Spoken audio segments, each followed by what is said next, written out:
On a 24 000 gamins qui sont en attente d'une place dans le médico-social et qui sont soit déscolarisés, soit par défaut en milieu ordinaire, dans parfois des situations qui sont ingérables.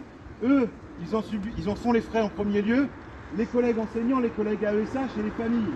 C'est insupportable. Tous les jours, on ramasse des collègues à la cuillère qui souffrent de ces situations, qui se sentent impuissants et qui culpabilisent.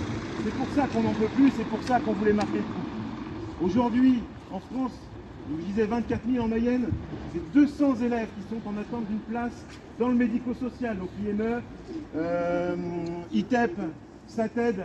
Nous avons un manque d'AESH pour l'accompagnement des élèves aussi en situation de handicap. Personne n'est contre l'inclusion scolaire. Tout le monde est pour. Tout le monde est pour l'inclusion scolaire quand elle est possible, avec les moyens et surtout dans le respect des besoins au cas par cas des enfants. Ça n'est plus possible, la situation ne peut plus durer. On parle de maltraitance, on parle de culpabilisation.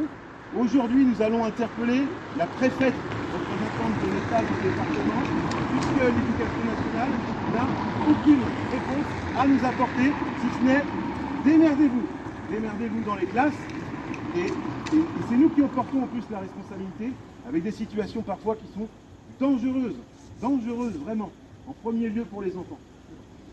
Donc, on va interpeller évidemment la préfète, et je vais conclure aussi en disant un mot pour nos collègues AESH, qui vivent toujours dans la plus grande précarité, dont le gouvernement ne prévoit aucune perspective salariale, comme tout le monde d'ailleurs en ce moment, et qui sont utilisés comme des pions, qu'on utilise comme des statistiques, comme des chiffres, d'ailleurs comme vos enfants, comme nos élèves, qui ne sont que des statistiques et des chiffres pour le ministère de l'Éducation nationale.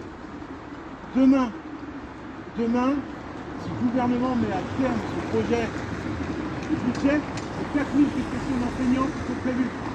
Tous les enseignants, 4 000 suppressions d'enseignants, ça pourrait amener mécaniquement en Mayenne à pas loin d'une centaine de fermetures de classes.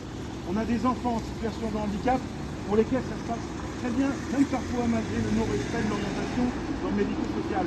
Ça peut bien se passer parfois aussi parce qu'on a des classes et des écoles avec des petits effectifs. Pas beaucoup de classes.